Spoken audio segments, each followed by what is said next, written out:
에크하르트 톨레의 이 순간의 나. 에크하르트 톨레 지음. 최린 옮김. 편행곳 주 센시오. 사랑이라는 이름의 깨달음. 애증의 관계.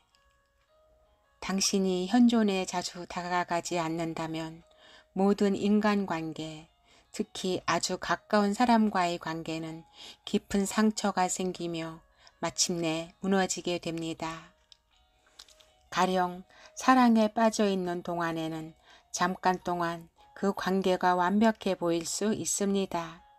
그러나 완벽해 보이는 것들은 논쟁, 갈등, 불만이 쌓이고 감정적, 심지어 신체적 폭력까지 빈번해지며 어김없이 무너지게 마련입니다. 대부분의 연인 관계가 오래지 않아 애증 관계로 변하는 걸 흔히 목격할 수 있습니다.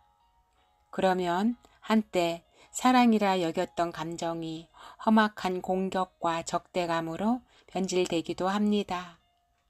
단 한 번의 계기로 사랑하는 마음이 완전히 식어버리기도 합니다. 그리고 이것은 당연하게 여겨집니다.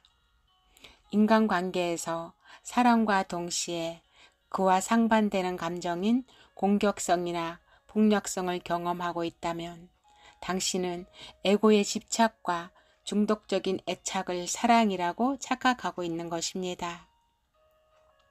어느 순간에는 그 사랑을 사랑하다가 다음 순간 그 사람을 공격한다는 건 불가능합니다. 진정한 사랑이라도 상반된 감정까지 포함하지는 않습니다. 당신의 사랑이 상반되는 감정까지 포함하고 있다면 그것은 사랑이 아닙니다. 더 완벽하고 깊은 자아 감각을 필요로 하는 에고의 욕구일 뿐입니다. 그리고 상대방은 그 욕구를 충족하기 위한 일시적인 대상에 불과합니다. 에고가 구원을 대신하여 선택한 감정이 잠시 동안 거의 구원처럼 느껴지기도 합니다. 그러나 에고가 필요로 하는 것을 상대방이 만족시켜주지 못하는 순간이 되면 연인 관계에 가려져 보이지 않던 두려움, 고통, 결핍과 같은 에고의 본질이 모습을 드러냅니다. 중독성 약물과 마찬가지로 약효가 지속되는 동안에는 기분이 한창 고조되지만 약효가 떨어지는 순간이 반드시 다가옵니다. 다시 고통이 시작되면 그 고통은 이전보다 훨씬 더 강하게 느껴집니다. 게다가 고통의 원인을 상대방에게서 찾게 됩니다. 이는 고통의 감정들을 외부로 투사하는 것으로 이런 경우 당신이 겪고 있는 고통의 일부인 잔인한 폭력까지 모두 동원하여 상대방을 공격합니다. 이런 공격은 상대방의 고통을 자극하여 깨어나게 하고 역으로 상대가 당신을 공격하게 만들기도 합니다. 이때 에고는 상대방에 대한 공격이나 그들을 마음대로 조종하려는 시도가 형벌로 작용하여 상대방의 행동이 변화하기를 여전히 무의식적으로 바라고 있습니다. 그리고 그것을 자신의 고통을 가리는데 다시 이용하려 합니다. 모든 중독은 무의식적으로 자신의 고통을 직면하는 걸 거부하는 데서 비롯됩니다. 이런 까닭에 모든 중독은 고통으로 시작해서 고통으로 끝이 납니다.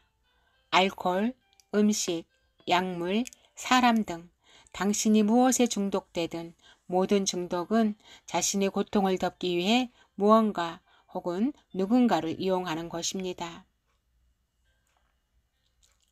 많은 사람들은 이런 이유로 현재의 순간을 벗어나 미래에서 일종의 구원을 찾습니다. 지금 이 순간에 집중할 때 그들이 가장 먼저 직면하는 것은 바로 자신의 고통이기 때문입니다. 그들이 두려워하는 것이 바로 그것입니다. 지금 이 순간에 다가가는 것이 얼마나 쉬운지를 알게 된다면 현재 이 순간의 힘이 과거와 과거의 고통을 소멸시키고 현실이 당신의 환상을 깨뜨릴 것입니다. 그저 자신이 현실에 얼마나 가까이 있는지, 신에 얼마나 가까이 있는지를 깨닫기만 하면 됩니다. 고통을 피하기 위해 인간관계 자체를 피하는 것도 해답이 될 수는 없습니다. 어차피 고통은 어디에나 있게 마련입니다. 3년 동안 3번이나 실연을 당한다고 해도 같은 기간 동안 무인도에서 살거나 방 안에만 있는 것보다 더 많은 것을 깨달을 수도 있습니다. 반면에 혼자 있으면서도 강렬한 현존을 경험할 수도 있습니다. 오히려 그것이 당신에게 효과가 있을지도 모릅니다. 혼자 살든 누군가와 함께 살든 중요한 것은 현재에 머물며 지금 이 순간에 좀 더 깊이 관심을 가짐으로써 더 강렬하게 현존하는 것입니다. 성숙한 사랑을 하기 위해서는 당신의 현존이 강해져야 합니다. 그래야 당신이 생각하는 자나 고통체에 더 이상 지배당하지 않고 그것들을 자신으로 착각하지 않을 수 있습니다. 생각하는 자의 근원이 되는 존재로서 마음의 목소리 저변에 흐르고 있는 고요함으로서 고통의 밑바닥에 있는 사랑과 기쁨으로서 당신 자신을 인식하는 건 자유이며 구원이고 깨달음입니다. 고통체와 자신을 동일시하는 상태에서 벗어나려면 고통 안으로 현존을 끌어들여 고통의 변화를 일으켜야 합니다. 생각과 자신을 동일시하는 상태에서 벗어나기 위해서는 생각과 행동, 특히 마음의 반복적인 패턴을 조용히 관찰할 수 있어야 합니다. 자아를 느끼며 마음에 집중하고 집착하는 걸 멈춘다면 마음은 충동적 성질을 잃게 됩니다. 그 성질 때문에 마음은 충동적으로 판단하고 있는 그대로에 저항하며 갈등과 사건과 새로운 고통을 만들어냅니다. 실제로 있는 그대로를 수용하며 판단을 멈추는 순간 마음으로부터 자유로워지는 동시에 사랑, 기쁨, 평화를 위한 자리가 생깁니다. 우선 자신에 대한 판단을 멈추세요.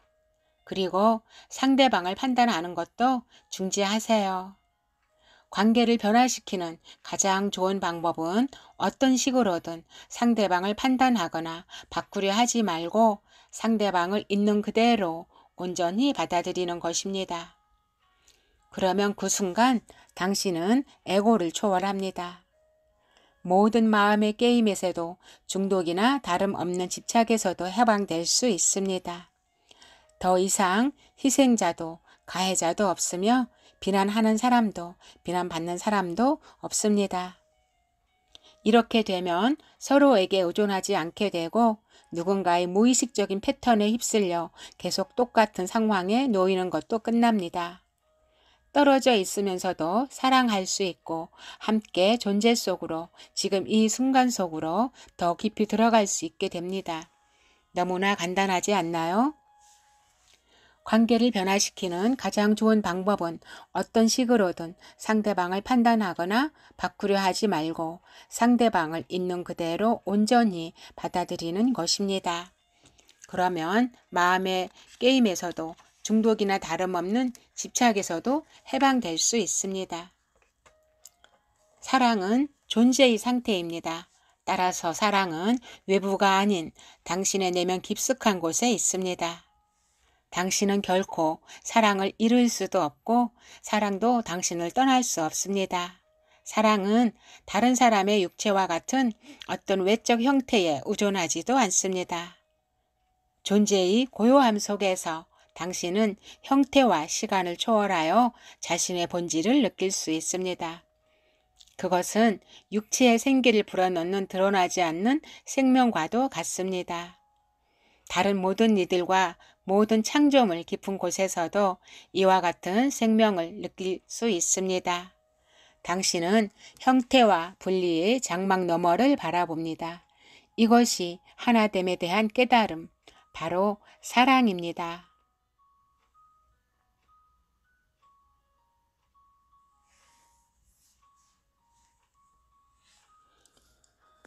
지금 이 순간 사랑 속에 머무르도록 하세요.